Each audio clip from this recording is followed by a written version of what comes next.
Suspense. In these last hours of my life, I wonder, how will I be remembered? I think of what Engels said when Karl Marx died. With his death, mankind is shorter by a head.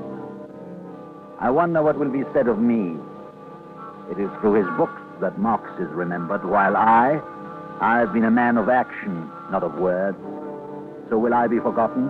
Or worse still, will I be remembered only in the writings of bourgeois journalists who already have distorted my motives and minimized my importance in the revolutionary movement?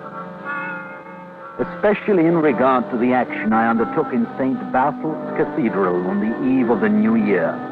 It is only Olga Karolska they write about, vastly exaggerating the role she played. Olga Karolska. Why, she was a political ignoramus, a victim of every bourgeois superstition. She was nothing, a zero, a puppet controlled by me. Olga believed that she was in love with me. I encouraged her in that illusion. She might prove valuable to me since she worked as a servant in the household of Prince Ogarev. On Sundays, when she was allowed a few hours for herself, she invariably came to spend the time with me in my room near the university. Boris, it's nearly dark. Oh, you're leaving? Make sure the door is latched. There is a draft up those stairs. Is that all you have to say? No goodbye, nothing. You're like a stone. I would prefer steel. Sometimes I think I should stop coming here to see you. Perhaps you should. Boris, if I didn't come, what would you do? I would read the newspapers from Geneva a day earlier. What if it was because I loved someone else? You think I would be jealous? You take me for granted. Just as Prince Ogarev took his wife for granted. Have they quarreled again? Has she locked him out of her room again? Worse, she's left him this time. I thought she was only spending a few days at court. Oh, it'll be more than a few days. She's madly in love with the Tsar, and he with her. On Wednesday, she sent for her clothes and jewels and sent a letter to Prince Ogarev. Oh, if only you could have seen his face when he read.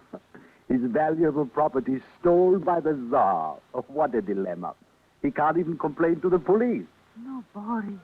He loves his wife. Just as he loves his horses and his serfs. And you wouldn't say that if you saw how he looked. Or if you heard him calling on God to bring her back to him, threatening to kill the Tsar. When did he do that? He was pacing up and down, muttering to himself. I overheard him. He really meant it. I'm sure of that. What makes you think so? Well, yesterday when I was dusting his study, he said some strange things to me. He talked about the Tsar's father, about how he'd been assassinated. He said he thought the terrorists who killed him were very brave men. I didn't answer, though he seemed to expect me to. I was afraid he'd heard that my uncle was one of the terrorists. Of course, he was trying to make contact with our organization through you. Why didn't you speak up? I was afraid. Besides, what good would it do? That's not up to you. Now listen. This week, the first moment you are alone with the prince, tell him about your uncle and tell him you know someone he might like to meet. Who? A nihilist and a member of the executive committee, me. No, Boris. It could be dangerous for you. Possibly, but without danger, the game grows cold. You understand? I want you to bring him here. No, I won't. Oh, what were you saying a few moments ago, Olga? That you should stop coming here to see me? You know I didn't mean it. Maybe you did. Because you aren't going to come here anymore, Olga, unless you bring Prince Ogarev with you next Sunday.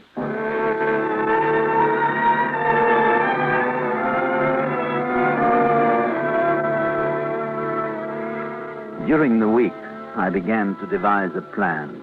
A simple, daring plan which would mean glory for me and an end of tyranny in Russia.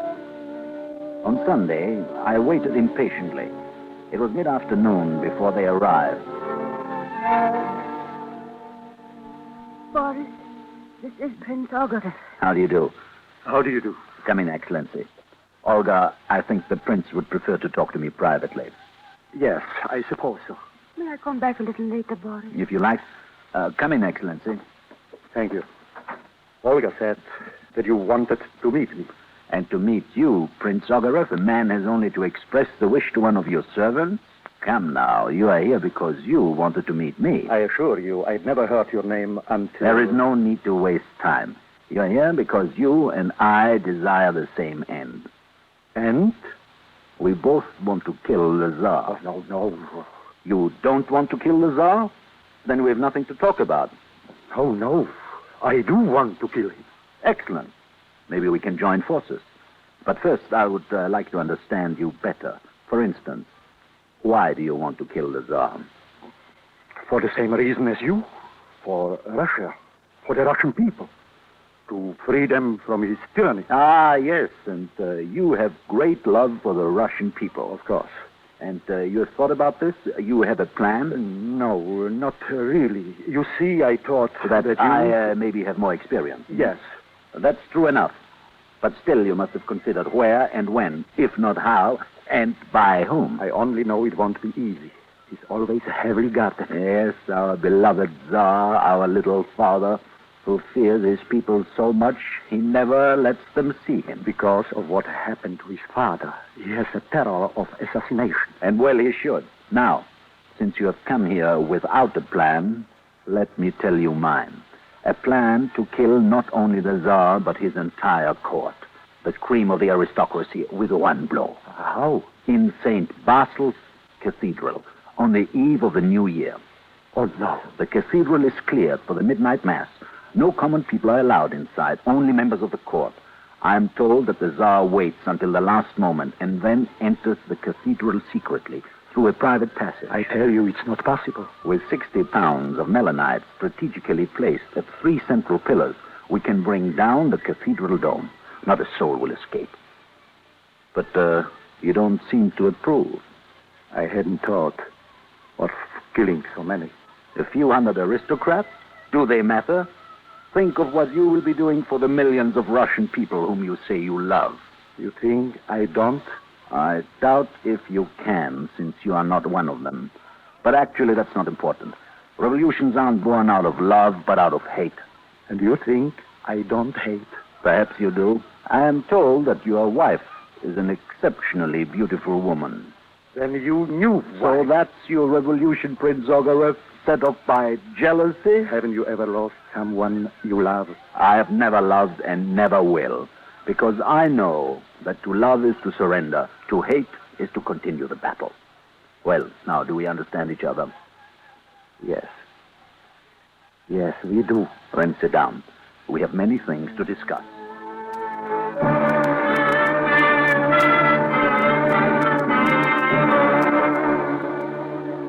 It was then 2 weeks before the eve of the New Year.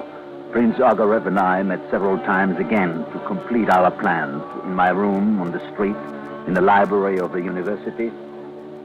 Then I'll have to get a melanite? Yes, they won't question an aristocrat. But if they should ask me? Say you need it for work on your estate in the country, to blast out stumps or to widen the channel of a stream television. Ah, the explosive caps. I won't need you for anything else, Prince Ogarev, until the final night. And then? You and I will meet once more for the last time.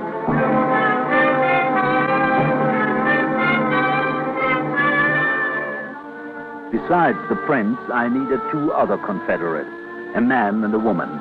Naturally, I had already decided on Olga Karolska. And the following Sunday, I told her my plan. No, Boris. You aren't willing to take the risk? Willing or not, I'll do whatever you say. But I beg you, not the cathedral. It won't be nearly as dangerous as you think. I wouldn't care if it were the opera house or the palace, but if we destroy the cathedral... You're afraid of the wrath of God? Well, I'll take full responsibility and you will be absolved of all guilt. No, I'm afraid for you. For your soul, not mine. My soul? What is a soul? Olga Karolska, you come from a revolutionary family, yet you allow yourself to be drugged by this opiate of religion? We don't know for sure. If there is a God... If there is, my soul will be damned. But after this life in Russia, hell can't be any worse.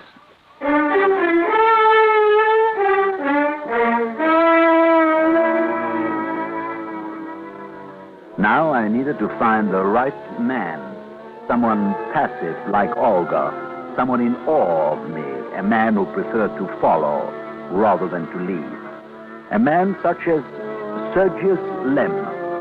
Sergius was colorless and pliable, like a blob of wax, ready to be molded into any shape.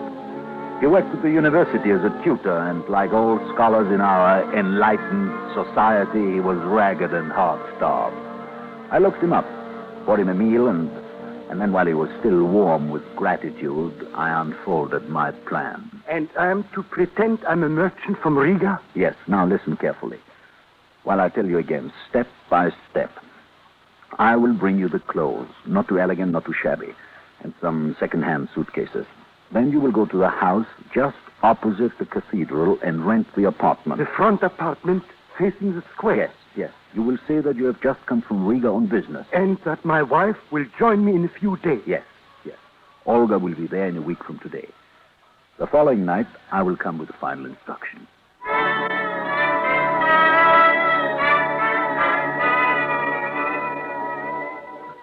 When I went to the apartment Sergius had rented, it was 3 days before the new year. Olga and Sergius were waiting with all the equipment. The tubes of melanite, the wire, the metal hooks, the drill, the explosive caps, the electric key. Olga, playing the part of a merchant's wife, was wearing a new dress and cloak. Do I look all right, Boris? Take off those flowers. No real lady would wear them. Oh. Now? Yes, you'll do. Now listen carefully. The cathedral is nearly empty tonight. In a few minutes, Mass will begin. Olga, you will take the wire. Wind it under your cloak, around your waist. Sergius, you and I, we will take each 10 tubes of melanite. Both of you will go directly to the chapel at the right of the main altar. There is a curtained alcove where you can hide. What about you? I will have to come back here for the rest of the explosive. Then I will join you in the alcove. When everyone is left, we will make our preparations. It will take us about an hour. And then we come back here? No. The cathedral will be locked up. We will have to stay there until morning. Olga, why are you shivering? Are you cold? I didn't know we'd have to stay there all night. Does it matter? I intend to sleep. But if you like, you can spend the night praying for our success.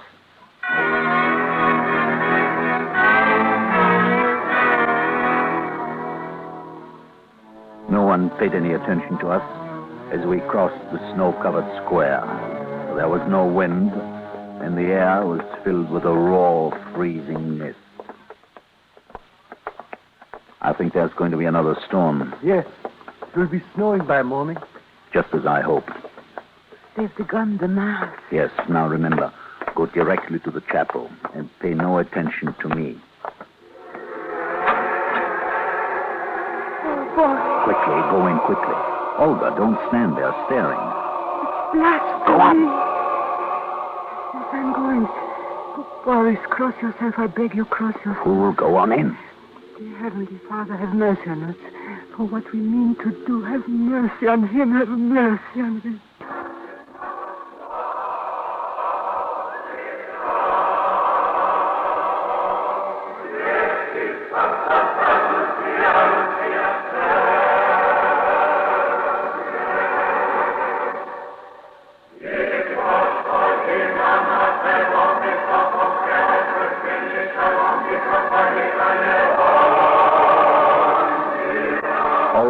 Sergius Lem went unnoticed into the darkened chapel to the right of the main altar, while I went the opposite way to an icon on the east wall.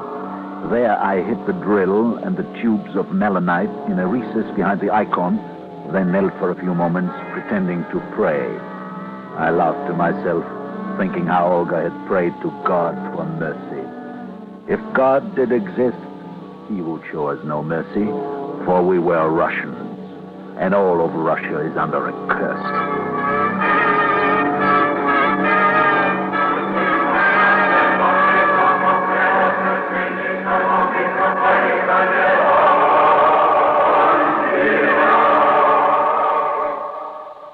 When I came back to the cathedral with the rest of the melanite, I too went to the chapel. Olga and Sergius were in the alcove behind the altar where the priest prepared the Eucharist, and I crowded in beside them. How much longer? Don't you hear? I can't tell. I haven't gone to church for years. I haven't since my mother died. Shh. It's nearly over.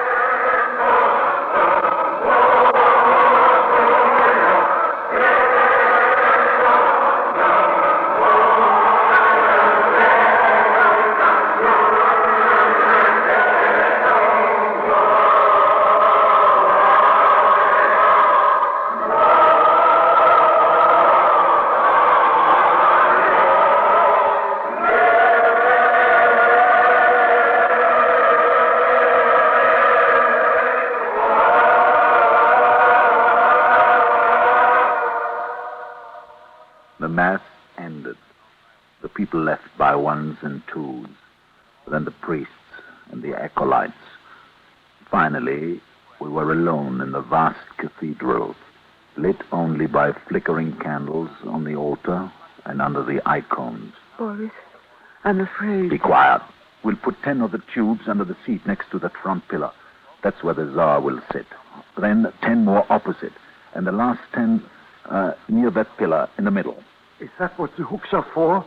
To fasten the tubes under the seats? That's right. That's your job. Huh? Olga, start unwinding the wire.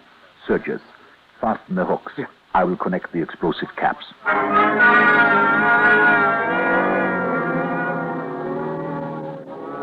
When the melanite was all in place, with the explosive caps connected, we ran a wire under a row of seats, fastening it so that it could not be seen. At the end of the seats, a tapestry covered the wall. We ran the wire behind the tapestry up to a small window. Then I lifted Sergius up to push the window open. Open all the way. That's enough. Do you have the wire? Yes. Good. Do you see that drain pipe outside? Yes. Can you reach it with the auger? I think so, yes. Drill a hole in the pipe. Then feed the wire into it, enough to reach the ground.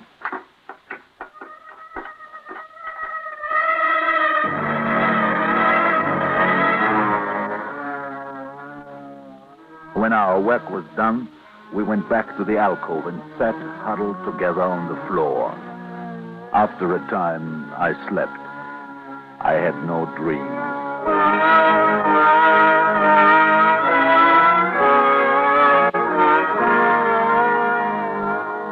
Everything worked in our favor. In the morning, when we left the cathedral, it was snowing hard. We stayed in the apartment all day. That night, I watched from the window until the square was almost deserted. Then I went out, alone, to finish our work. Snow was still falling heavily, a soft, silent curtain of whiteness that blotted out my footprints and hid me from any passerby. I went to the drain pipe, reached up, and found the wire and pulled it out. I fastened the end to another coil of wire, which I unrolled across the square, methodically stamping it down into the snow. I then brought the end of the coil through the window of the apartment. Is it done? It's done. Tomorrow, just after midnight, Russia will be in our hands. Until then? You and Olga stay here. I'll be back tomorrow evening after a final meeting with Prince Ogarev.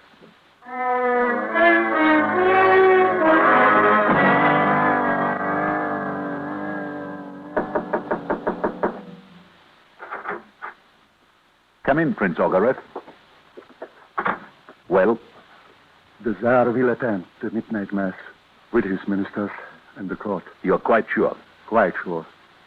Just now, when I came through the square, they were already putting up the ropes to keep back the crowd. Yes, they will jam the square just to stare at a building where they know the Tsar is kneeling to pray. Well, we're going to show them how his prayers are going to be answered. Yes. What's wrong with you? This is filthy work. Revolutions aren't made with rose water. No, I suppose not. At least my wife has gone to spend the New Year at our estate in the country. Good. Then you won't be distracted from the last thing you have to do. Now, we will have no way of knowing when the Tsar enters the cathedral, since he won't face the crowd in the square. So Sergius Lem will wait outside, below the steps. When the Tsar arrives and the Mass has begun, come out and tell Sergius. He will bring the word to me.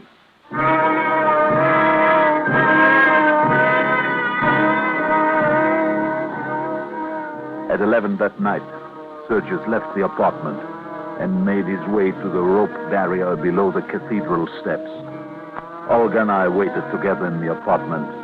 There was only one light, a single kerosene lamp standing near the gleaming electric key. Olga walked up and down, her shadow leaping on the wall. I stood at the window, looking out. They are lighting the bonfires.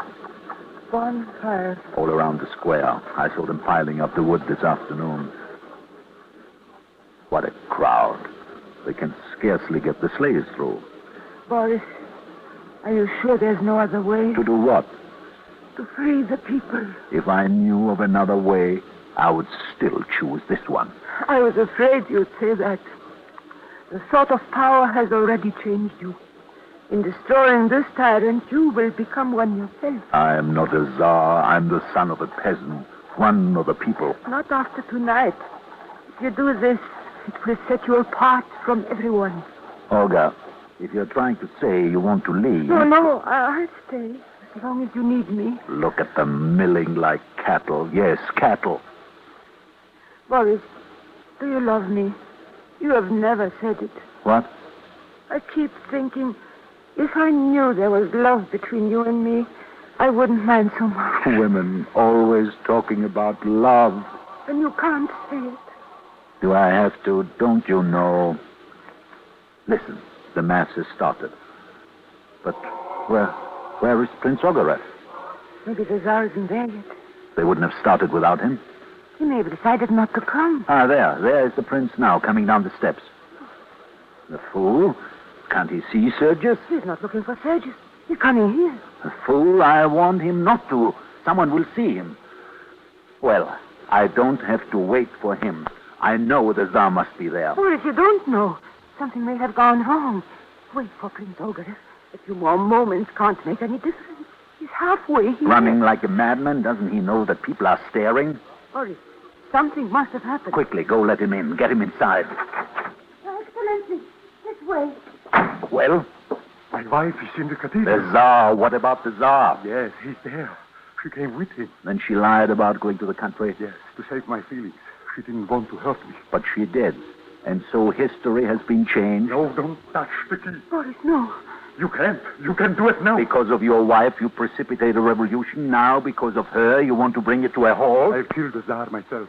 I'll go back to the cathedral and kill him openly. Even if you could, it is not enough. Boris, be merciful. Are they merciful? Ivan the Terrible, Peter, the Strumpet Catherine, for centuries they have strangled the people. Not all of them. Not my wife. You want me to turn back now to save one woman? Love her. Can the people eat your love? Will it put clothes on their backs? Think if it was your wife. I have no wife. If it was someone you love. I told you once, Prince Ogarev, I can't afford the luxury of love. Boris, if I were in the cathedral, what would you do? I would press the key. Oh. You wouldn't. There's no one I wouldn't sacrifice to destroy the tyrant who strangles the people. Olga, come back here. She's going to tell the police. No, she will only walk about in the snow, wringing her hands for a while, and then she will be coming crawling back here because she's weak, like you. Her will has been destroyed by love. So now... No! Nothing happened. You pushed the key, and nothing happened.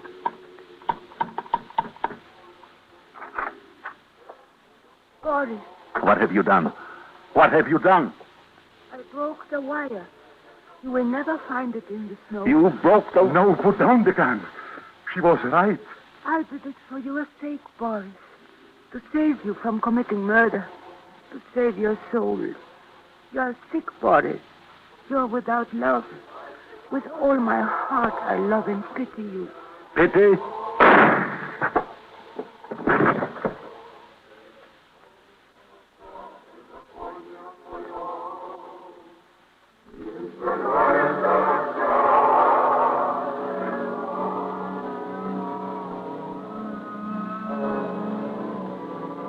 Nietzsche once said, the fundamental fault of the female character is that it has no sense of justice.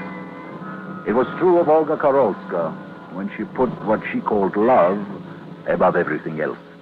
It was a glorious plan. It failed because of her. And now, they are coming for me. Boris Kryabin, Yes, I'm ready. come with me.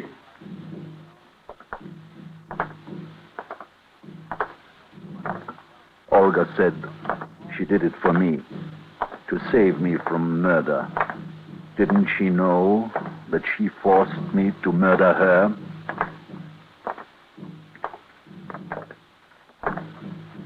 And she said she pitied me.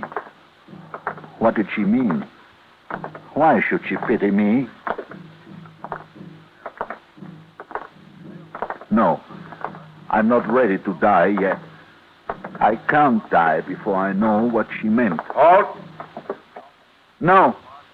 Olga, don't let them kill me. Not yet. Tell them there is so much I don't know. So much I have to learn. Tell them. Ready? Olga! Aim! Olga! Fire!